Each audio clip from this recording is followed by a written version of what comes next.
Maksudnya biasa wae, penting soleh, di hati soleh, rezeki yasmina was, wae taluk wae pangeran, rasa sok suci, rasa sok bener dewi, biasa wae. Dunia sekape kersane apa? Pangeran. Ya sudah seperti ini. Yang soleh kayak salabah malah akhirnya suul khotimah. Padahal dulu disebut hamamatul masjid, tukang itikaf. Gak tahu mulai ke masjid, tapi akhirnya suul khotimah. Wahsi sing mata ini kekasih Nabi, rupanya mata ini Hamzah ditakdir husnul khotimah. Makanya itu ya muqallibal qulub tsabbit qalbi ala dini. Kita tidak pernah tahu. Nah kenapa kalau saya ngaji PD, mereka aku muji pangeran, saya tidak pernah mikir awakku, tak penting awakku, penting muji pangeran. Ngaji itu artinya kan muji pangeran, muji ilmu nih pangeran, ya sudah selesai. Itu anakku itu dungo itu mikir awakmu dewi. Mulane dungo mbek ngaji ku derajate dhuwur ngaji, mergo ngaji muji pangeran, nak dungo mikir awake dewi. Makanya masyhur itu ada dua kelompok di masjid, yang satu diskusi halal haram, yang satu berdoa. Nah, terus Nabi keluar dari rumah berdiri, sempat ragu, saya kemana? Terus, akhirnya Nabi ngendikan mereka itu berdoa, kalau Allah mengabulkan ya disembadani. Tapi mereka belajar halal haram, itu perintahnya Allah, saya sebagai Nabi. Terus akhirnya Nabi gabung kelompok yang belajar halal haram. Karena belajar halal haram artinya ingin menghidupkan hukumnya Allah Ta'ala. Tapi nak wong dongo kepinginnya iku kabul kajate, intinya mikir awake dewi. Makanya saya termasuk ulama yang jarang berdoa. Tapi ya berdoa, tapi kadang-kadang. Nah, aku kan gak kontribusi ning agama rapati ya itu oh dasar murahan. Ya tapi piye mulang ya ora payu. Jadi kadang-kadang kula dibantah. Lah jenengan mulangi payu Gus. Lah kula ora payu, ndonga-ndonga ngono. Ya tapi aku ngerti pangeran ra bakal nyembadani barno ra wis. Pangeran ya wis paling wis sithik ngono cukup ngono. Kula termasuk orang yang enggak setuju ya kalau orang sholawatan terus berlebihan tapi khidmah ini Nabi kurang. Maksudnya gini loh, sholawatan berlebihan ya. Redaksi sholawat tentang Nabi itu kecil, bukan sholawat jumlahnya enggak, redaksi tentang Nabi itu kecil, sementara tentang keinginannya itu saya tidak suka. Saya suka sholawatan itu ya yang nyifati Nabi banyak, kemudian keinginannya kecil, itu bagus. Kayak Ihya itu, kayak Ihya Abdul Hasan Asadili itu, kalau dongo itu jaluknya mau swidik paling baris paling terakhir, misalnya gini. Nahmaduka ya man huwa la ilaha illa anta arrahmanur rahim, itu langsung in sampai nyifati Allah itu 99. Buar ngono nganti berkuras-kuras. Lagi terakhir mau jaluk donga sithik. Nah kowe kan enggak muni muji Allah mau basa-basi tok. Alhamdulillah rabbil alamin wassalatu wassalamu ala Muhammadin. Mau nggo syarat tok. Baru Allahumma inna nas'aluka nganti telung lari. Telung halaman. Tapi pas muji pangeran, alhamdulillah rabbil alamin wassalatu wassalamu ala Muhammadin. Bariku terus donga njaluk mapan, tolak buala. Yo tawa aja. Mana jare pangeran, muji kekasihku suwidik dongane kecangkeman. Lah saya tuh gak suka jenis itu. Harusnya sholawatnya itu yang panjang. Maksudnya nyifati Nabi yang panjang. Baru mintanya sedikit, itu bagus itu. Di akhlak. Makanya saya diantara sholawat yang senang itu sholawatnya Habib Ali Al-Habsyi yang arang sing tutur. Kalau beliau baca sholawat itu sholatan yattasilu biha ruhul musolli alaihi bi fayam basitu fi qalbi sirru nuri ta'aluki bi wa hubbi wa yuktabu biha bi inayatillahi ta'ala fi hisbi. Jadi dia baca sholawat itu, ya Allah berikan sholawat kepada kekasihmu Muhammad.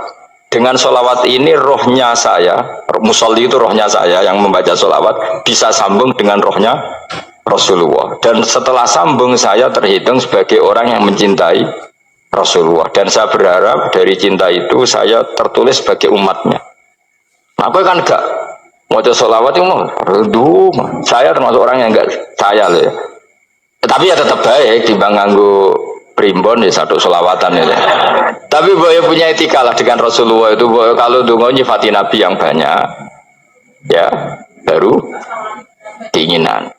Kan banyak tuh sholawat yang seperti yang saya misalnya di kitabnya Sayyid Muhammad ada Allahumma sholli ala sayyidina Muhammad nuri kalam alladzi. Wah nyifati Nabi itu sampai panjang lebar baru menceritakan hajatnya. Kalau kamu kan enggak nyifati Nabi basa-basi, mau sidik kan. Malah kadang orang misalnya ala Muhammad, kok ala Muhammad muni Sayyidina aja di soal. Baru kudungannya panjang. Saya termasuk yang enggak setuju karena itu menurut saya kurang etika. Makanya Rasulullah itu kalau berdoa kalau sudah nyifati Allah coba tak beri satu contoh saja doanya Nabi. Alhamdulillahi hamdan yuwafi ni'amahu wa yukafi'u mazida ya rabbana lakal hamdu kama yanbaghi li jalali wajhika 'azimi sultanik la nuhsi tsana'an 'alaika anta kama asnaita 'ala nafsik. Itu sudah berapa itu nyifatinya? Itu belum doanya tuh. Nah kamu kan enggak alhamdulillahirabbil alamin Allahumma ya Allah di hajati wes gremeng itu seramutu tenan. Jangan gak bakat wali. Lah cara kula iku sisen ngono. Kula yo sering ngamini dongane wong ngono tapi ning atiku amin maksudnya amin barno mawon Gusti. Dadi aku amin tapi amin ku barno mawon Gusti. Wong ora jelas ngono berarti. Jadi aku muni amin tapi amin barno maksudnya ya Allah barno amin ngono maksudnya. Jadi karena tadi setahu saya doanya para nabi, para wali itu memang seperti itu. Ya coba itulah doa tadi aja yang saya sebut itu berapa kalimatnya? Apa? Alhamdulillah hamdan yuwafi ni'amahu wa yukafi mazida ya rabbana lakal hamdu kama yanbaghi li jalali wajhika 'azimi sultani la nuhsi tsana'an 'alaika anta kama asnaita 'ala. Enggak terhitung pujian saya kepada engkau sebanyak engkau memuji pada diri engkau sendiri. Allahumma inni a'udzu biridhoka min sakhatika fi mu'afatika min uqubatika wa bika minka. Allahumma sholli bi haqqi jabarutika wa bi khawsukan. Panjang sekali doanya wali-wali itu, tapi semuanya mensifati Allah. Bahkan banyak yang kemudian lupa enggak doa. Coba haji, doa haji itu coba. Labbaik Allahumma labbaik la syarika lak innal hamda wan ni'mata laka wal mulka la syarika lak. Wa ni'mat itu kan labbaik saya siap melaksanakan perintahmu ya Allah sa'dik. Engkau yang punya pujian, engkau la syarika lak. Itu malah enggak ada, jarang malah ada doanya. Itu kalimatnya talbiyah semua. Allahumma antal azil akram itu sudah seperti itu. Karena tadi al mu'min yashghaluhu sana 'ala Allah min ayyakuna li nafsihi dzakiran. Mukmin sejati adalah sibuk memuja Allah sampai lupa jatah dirinya sendiri. Nah, kowe kan gak mujine Allah basa-basi, dongane tenan. Itu jadi makhluk aneh, itu jadi hubungan mbek pangeran itu wong aneh. Ya tapi jangan bakat wali, semuanya ikut jadi ini, semuanya ikut. Ya dong ngono, kok mari wali kakean malah gak elit. Jadi, tapi saya mohon itu di solawat itu usahakan jumlah, paling enggak jumlah solawatnya banyak, doanya sedikit. Paling enggak misalnya kamu tidak punya kalimat yang apa baik ya mau solawat yang 100 itu gak ada salah, biar guling-gilingan apa. Kita menyebut kekasihnya Allah lebih banyak ketimbang kita menyebut hajat kita sendiri ya gitulah, paling enggak punya etika seperti itu ya. Kalau kamu enggak punya sehot-sehot sing keren, bacalah selawat berapa 100 terus cerita awam Gusti utang kula kathah mungkin raja wis roh.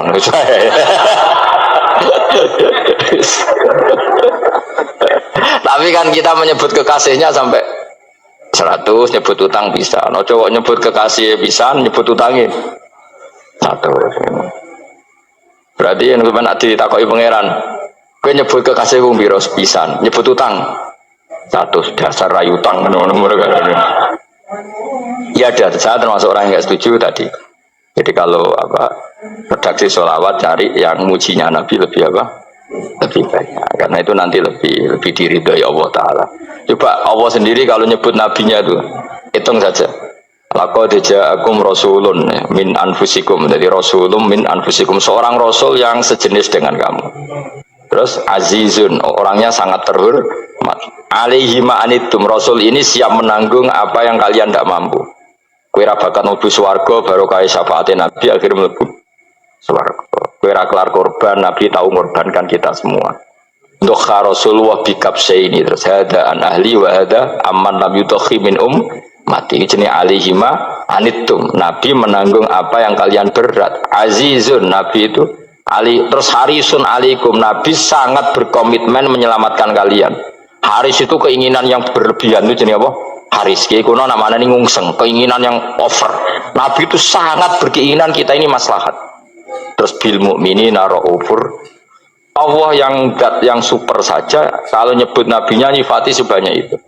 Ada ayat lagi misalnya, Rabbana wab'ats fihim rasulam minhum yatlu alaihim ayatika. Muhammad itu siapa? Seorang rasul yang membacakan ayat-ayat Allah. wa yu'allimuhum seorang rasul yang mengajari mereka alkitab wal hikmah wa yuzakkihim seorang rasul yang membersihkan akhlak-akhlak kita. Jadi artinya Allah punya tradisi kalau nyifati rasul itu banyak. Juga nyifati orang-orang sekeliling rasul. Makanya menurut saya madhab Syiah itu enggak pas. Karena Allah kalau nyifati Rasulullah itu jika nyifati orang-orang di sekeliling Rasulullah dan itu dengan pujian. Yaitu Muhammadur Rasulullah walladzina ma'ahu asyidda walal kufar ruhama'u bainahum tarahum ruk'an sujada yabtawuna fadlan minallahi warid wa nasimahum fi wujuhim min atharis sujud. Itu kan panjang sekali dan orang-orang sekeliling Muhammad adalah begini. Kayak apa Allah muji para ashabu Rasulillah? Masa kita ikut kelompok yang menghina ashabnya apa? Rasulillah. Makanya kita tetap madzhab ahli sunnah apa? Wal jamaah, yaitu mencintai semua sahabat karena Allah saja yang Tuhan mensifatinya dengan sehormat itu, mensifati apa? Ashabu Rasulillah, disifati orang-orang yang saling kasih sayang sama orang mukmin. Tarahum ruk'an, sujud dan komitmen hidupnya untuk rukuk dan sujud. Simahum fi wujuhim min asari sujud. Sudah asari sujud harus diterjemah, nanti sensitif. Cuma setahu saya asar sujud itu nanti setelah di akhirat orang sering sujud itu jabahnya itu ada nurnya. Tapi kalau ada yang nafsirkan asari sujud itu warna tertentu ya semboy itu sensitif. Yang jelas asari sujud itu ya sudah seperti itu. Seneng kamu kok kasut. Kowe nyen provokator, nak ono apa ya? Ada hal yang begitu terus mau berlebihan. Uteke ya kisimun. Nah, aku ora ada kepentingan pokoknya ayat si mahum fi wujuhim min athari sujud, bahwa dalam jabahnya itu ada asaris sujud. Itu masyhur kan, saya terangkan ya, tapi ojo sensitif loh, biasa wae. Suatu saat Rasulullah itu ngendikan begini, nanti saya kata Nabi akan nyafaati kalian semua. Sahabat-sahabat tanya, ya Rasulullah dengan sekian miliar orang bagaimana kamu mengenali kita? Saya ulang lagi, suatu saat saya nanti akan nyafaati kalian karena saya kenal kalian. Maksudnya di akhirat. Ya Allah, di akhirat. Terus sahabat tanya, ya Rasulullah bagaimana engkau mengenali kita sementara nanti di akhirat bermiliar-miliar orang gitu. Terus Nabi ngendikan gini, jika kamu punya unta dengan tanda tertentu, saya ulang lagi, jika kamu punya unta punya tanda tertentu, dalam jidatnya ada begini, dalam tangannya ada gini, dalam kakinya ada gini, maka apa kamu bisa membedakan untamu dengan unta orang lain? Ya bisa ya Rasulullah, karena unta kita khas. Misalnya kaki depannya ada putihnya, kaki belakangnya ada putihnya, dalam baduknya ada putihnya. Kata Nabi, inna ummati yut'auna yaumal qiyamati hurran muhajjalin min asaril wudu. Nanti umatku nanti wajahnya juga bersinar, tangan kakinya juga bersinar. Jadi asar itu saya pastikan secara riwayat itu akhirat, artinya tentang akhirat. Tapi bahwa yang di dunia ada yang memulai asar itu gak monggo mawon. Loh itu bagus kan, artinya ekspresi percepatan. Tidak apa-apa loh, daripada kok kira jelas ini gitu. Maksudnya ya orang ngetok ya panjang jarang sujud tenan. Wes ora usah sensitif, tapi yang jelas ya nanti ya soben kiamat ruang samu. Nanti hisab itu nanti kalau hitung hanya sekitar 3 jam. Hisabnya sak dunia itu hanya sekitar, karena malaikat itu tidak kesulitan sama sekali. Tak warai ya, ini nggak akan salah saya dalam hal ini karena riwayatnya sahihah. Kenapa hisab itu hanya butuh rubu'un nahar, 1/4 dari siang? Enggak, anggap saja siang itu 6 jam atau 12 jam, itu aja terserah. Kalau 12 paruhnya akan 6 ya, seperti 1/4-nya berarti 3. Itu gini, jadi nanti di mahsyar itu kan yauma tabyaddu wujuh wa taswaddu wujuh. Yaudah yang kafir itu kelap, hilang. Wajahnya, tubuhnya semuanya gelap. Yang mukmin itu semuanya terang. Jadi sudah yang tabyaddu wujuh atas suatu wujuh otomatis terus nyingkap. Terus pergerakannya itu delala yang tabyaddu wujuh itu ke kanan, yang taswaddu wujuh ke kiri. Maka kamu jangan punya sinar yang kelap-kelip, nanti kena bego yang karena nggak jelas tadi. Maka kamu harus sinarnya yang sejelas-jelasnya, hurran muhajjalin min asaril. Bila perlu nur kamu sampai menembus langit saat itu.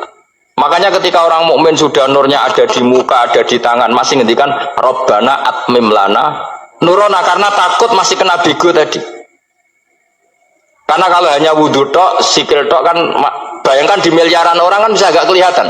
Tapi kalau nurnya sampai nembus langit kan, itu siapa kok nurnya sampai, kan malaikat langsung tahu. Wah, ini hafal Quran, alim kan insya Allah nurnya itu. Sama zaman itu masih berdoa, Rabbana atmim lana, sempurnakan nur kami. Karena nanti identifikasi malaikat berdasar tadi, kalau ada nur berarti diletakkan ashabal yamin, kalau nggak ada nur, ashabal shimal. Nah malaikat yang dibawa bigu itu kira-kira detail gak? Dugaan saya kalau kelap-kelip pasti kena simal. Wah ini partai kiri mesti kan. Pemenang yang wudhunya mau dulit sirah tok sidik. Karena anak madzhab Syafi'i. Sebetulnya meskipun dosa sebaiknya kalau basuh sirah itu kabeh ben ora kelap kelip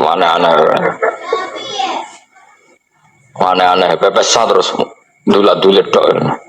Mau itu soben ya itu kelap-kelip. Ya sudah ya. Setelah itu kata ngendikane pangeran yu'raful mujrimuna bisimahum fayukhadu bin nawasi wal aqdam. Orang-orang pendosa kelihatan maka diletakkan di kiri. Nah sama yang orang-orang baik simahum fi wujuhim min asari. Jadi ayat itu jelas tentang akhirat. Tapi kira usah terus provokasi. Seneng kamu kok ya khisimun maksudnya provokator. Jadi nanti yang mukmin jelas nurnya. Dan nur ini nanti dengan kadar iman kamu, perilaku kamu. Ada yang kelap-kelip, ada yang. Nah, yang kelap-kelip ini orang kena bigo itu tadi. Nanti setelah kena bigo ikut ashabis simal, yang kelap-kelip disortir lagi malaikat yang bagian detail kan ada nanti. Nah, ini terus ditubir neraka. Yang kafir benar-benar neraka, yang ini ditubir neraka. Nah, itu nanti ini yang ngel-ngelok Kanjeng Nabi digoleki ya ini itu. Karena sakit Kanjeng Nabi, karena ono kiai soleh darani, nah iso soleh dewe sakit Nabi mereka terus goleki endi umatku sing kelap-kelip itu. Dicari di syafaat. Ya, imma langsung dituruti Allah, wa imma diumbasinin neraka. Ya terserah rencanamu piye kon aku kowe. Tapi yang jelas apa? Kiamat itu cepat sekali karena tadi ada identifikasi tadi. Makanya hanya cukup 3 jam karena tadi yang jelek kelihatan jelek, yang baik kelihatan baik. Makanya cepat. Ya oraful mujrimuna bisimahum, orang pendosa dikenali lewat alamatnya yaitu taswadu apa? Wujuh. Kalau orang baik dikenali lewat tabyadu wujuh. Nah terus setelah nyingkir, ini ngono tak warai kiamat. Setelah nyingkir itu faduri babenahum bisuril lahu bab. Setelah tersingkir tadi terus lalu ada pintu penghalang, pintu pemisah. Nah pintu pemisah tadi yang sisi kanan langsung jadi surga, yang sisi kiri jadi neraka. Itu disebut faduri babenahum bisuril lahu bab batinu fi rahmatu wa dhahiruhu min qibalihil adab. Yang pintu arah kanan otomatis wilayah surga, yang pintu kiri otomatis wilayah neraka. Nah problemnya ketika penutupan pintu itu dah yang kelap-kelip itu katut kemana ini yang makanya kamu jangan malok partai yang apa kelap-kelip yang nggak jelas itu koalisi kemana ya. Kalau partai besar kan iso nyalon presiden, partai kecil ini kan ikut mana ini kan sing sangi sore 1%, 2% ini kan repot. Loh, coba misalnya nur kamu 2%, berarti gelap kamu kan 98%. Kira-kira malaikat mengkategorikan kemana coba? Ayo jawab. Gelap. Loh, kode semangat. Padahal itu bagian dari kamu. Kalau satu tubuh itu sinarnya hanya 2%, kira-kira kategorinya itu partai gelap, partai terang. Kode semangat kok ya dulu. Berarti kegaruk kemana? Kiri. Tapi bisa saja malaikat cara berpikir gini. Tapi kok ada cahayanya ya? Padahal kata Allah, yang bercahaya ashabul yamin. Kan nggak ada bilang cahaya terang. Bisa saja malaikat, alhamdulillah berpikir begitu. Ya nanti kita rayu saja supaya berpikir ini kan yang penting ada cahaya. Kan Allah tidak bilang terang apa kelap-kelip. Ya mungkin saja asal ada cahaya dikategorikan lahu nur, punya apa? Nur. Tapi yang jelas saat itu pun yang sudah punya cahaya masih berdoa Rabbana atsmim lana nurona, ya Allah saya mohon sekali nur-nur kami sempurna.